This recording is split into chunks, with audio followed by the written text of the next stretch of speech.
Bonjour et bienvenue. Dans cette vidéo, on va découvrir ensemble ce que sont les marchés de gré à gré, en quoi ils diffèrent des marchés boursiers classiques, mais aussi pourquoi ceux-ci sont prisés des professionnels de l'investissement et de la finance. On verra aussi que sans le savoir, vous avez déjà très certainement participé à des transactions OTC sans même vous en rendre compte.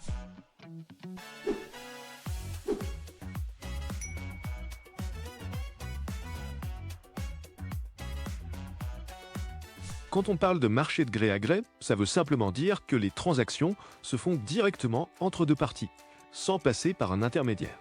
Contrairement au marché boursier centralisé, les acheteurs et les vendeurs se contactent et négocient librement les termes de leur accord. Le terme over the counter ou OTC vient de l'idée d'acheter un produit directement au comptoir, comme si tu achetais une voiture à ton voisin au lieu de passer par un concessionnaire. Sur un marché OTC, chaque transaction est personnalisée selon les besoins des deux parties, acheteuses et vendeuses. Tout peut être négocié, que ce soit le prix, la quantité ou même les conditions.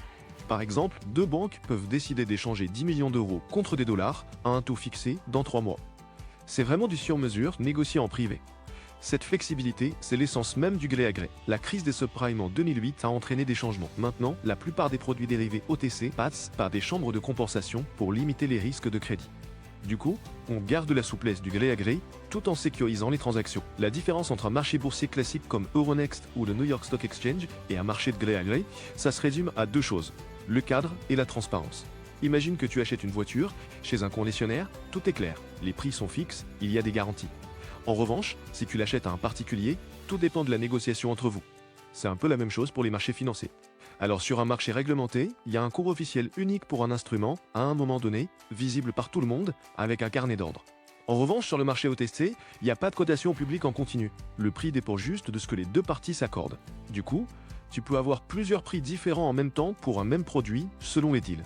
Quand on parle de marché régulé, c'est super transparent. Les acheteurs et les vendeurs se retrouvent sur une plateforme commune.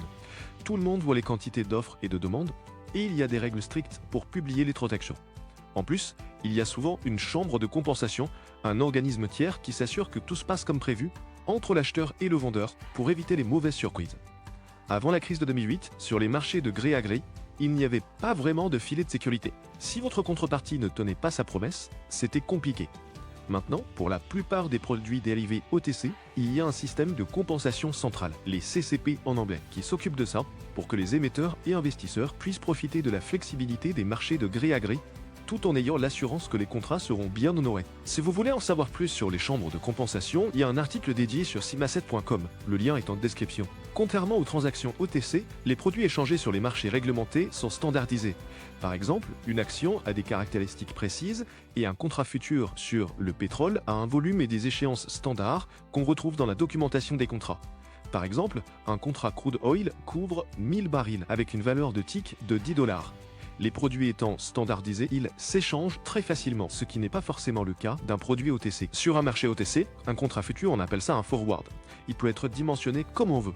On y échange des produits plus variés, exotiques ou complexes, comme des CDO ou des swaps structurés sur mesure pour répondre aux besoins des clients, qui sont rédigés par des experts pour éviter tout flou. À l'opposé, il y a aussi des penny stocks, des actions non cotées sur les grandes places, car elles ne remplissent pas les conditions pour y être introduites. Mais elles cherchent quand même à lever des fonds pour se développer. Comme vous pouvez le deviner, les marchés de gré à gré sont principalement utilisés par des investisseurs professionnels, comme les grandes banques d'investissement, les hedge funds, les assureurs ou les multinationales. Par exemple, si une entreprise veut se protéger contre le risque de change sur un contrat très spécifique en termes de quantité et de durée, elle va négocier un contrat à terme sur mesure, ce qui n'est pas possible en bourse. Sans vous en rendre compte, vous avez déjà très certainement participé à un marché OTC. Si vous avez voyagé hors de l'Europe, vous avez sûrement échangé vos euros contre des dollars via votre banque ou à l'aéroport.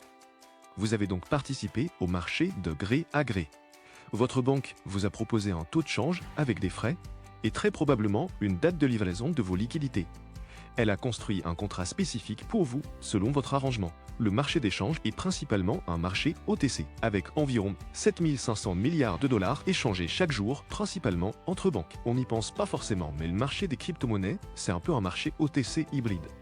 La régulation est faible, mais tout est super transparent grâce à la blockchain.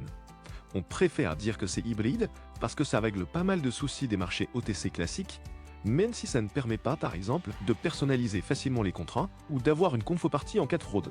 Les marchés de gré à gré, ou OTC, sont des marchés parallèles aux bourses officielles où tout se négocie principalement entre deux acteurs, un acheteur et un vendeur. Ils sont très prisés par les professionnels pour répondre à des besoins spécifiques. Mais il faut être conscient des risques, par exemple, le risque de contrepartie, une liquidité parfois incertaine et la nécessité de rédiger des contrats adaptés, souvent confiés à des experts.